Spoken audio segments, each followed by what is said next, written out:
A questão pede que se analise esse texto em que se aborda o trabalho dos cortadores de cana-de-açúcar no Brasil. Eu vou ler aqui um pedaço importante do texto.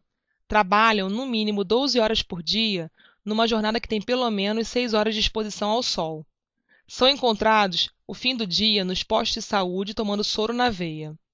A partir da análise do texto e considerando outros conhecimentos sobre o assunto, o item 1 pede que se explique, enfatizando o papel dos componentes do soro na homeostase, o porquê desses trabalhadores necessitarem de com frequência tomar soro na veia. A exposição ao sol faz com que o corpo lance mão de mecanismos para eliminar o calor e resfriar o corpo. Quando executando uma atividade física, uma pessoa produz calor, o que aumenta o efeito térmico do ambiente sobre o corpo e favorece a desidratação por aumento da transpiração. Então, o que acontece? Com a exposição do sol, esses trabalhadores transpiram. No suor, a água e cloreto de sódio. Durante a transpiração, no suor é eliminado água e cloreto de sódio. O soro na veia tem qual função?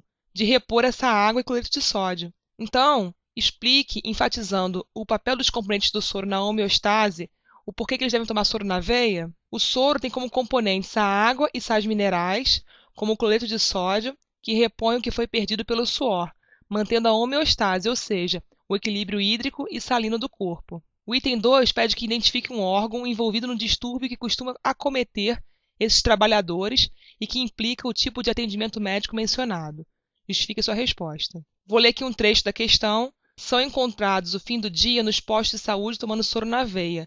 Então, o atendimento médico mencionado é aqui o soro na veia. Os rins são órgãos com células especializadas que formam estruturas que controlam a concentração de sais minerais do nosso corpo pela maior ou menor retenção de água. Sem água e sais minerais, os rins perdem a capacidade de funcionar corretamente e aumentam a retenção de água, diminuindo a produção de urina. Logo, qual o órgão que está envolvido nesse distúrbio? Justificando a resposta, são os rins, pois há a necessidade de repor a água e os sais minerais através do soro na veia para os rins funcionarem corretamente, controlando a concentração de água e sais minerais do nosso corpo e aumentando a produção de urina. Um outro órgão que também está envolvido nesse atendimento médico mencionado, que é o soro na veia, são os músculos. Os músculos eles dependem da atividade elétrica realizada pelo bombeamento de sódio e potássio pela bomba sódio e potássio para o seu funcionamento. Então, para funcionarem corretamente, os músculos dependem dessa atividade elétrica. A falta de água e sódio prejudica o funcionamento dos músculos, podendo ocorrer câimbras, fraqueza e sensação de corpo pesado. Então, qual o órgão envolvido no distúrbio e justificando a resposta? Seriam os músculos, pois há necessidade de repor a água e os sais minerais através do soro na veia para os músculos funcionarem corretamente, sem câimbras e fraqueza, por exemplo. O item 3 pede que se identifique 2 tipos de células diretamente envolvidos na resposta do organismo humano à intensa exposição do sol.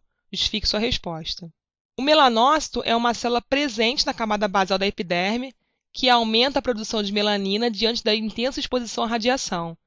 Aqui tem um desenho mostrando aqui o melanócito na camada basal da célula e aqui as células da epiderme, que são os queratinócitos. O melanócito ele produz melanina e essa melanina ela fica no interior dos queratinócitos, que são as células da epiderme. Os grânulos de melanina se dispõem sobre o núcleo do queratinócito de modo a impedir lesões no DNA da célula pelos raios ultravioleta. Então, esses grânulos criam uma proteção no núcleo, consequentemente protegendo o DNA. Então, qual o tipo de célula envolvida? Seria o melanócito, pois produz o pigmento melanina, que tem a função de proteção do DNA contra os raios na intensa exposição ao sol. Além disso, a pele ela protege o resto do corpo contra os raios solares, e uma intensa exposição ao sol provoca queimaduras. A queimadura ela pode desencadear uma inflamação. A inflamação ela provoca a liberação de histamina por basófilos e mastócitos, que são leucócitos do sistema imune. Essa liberação de histamina provoca uma vasodilatação e aumento da permeabilidade, fazendo com que haja migração de outras células do sistema imune para o local da inflamação. Logo, outro tipo de célula diretamente envolvido nessa resposta seriam os basófilos e mastócitos, pois as queimaduras levam a uma inflamação que provoca a liberação de histamina por essas células.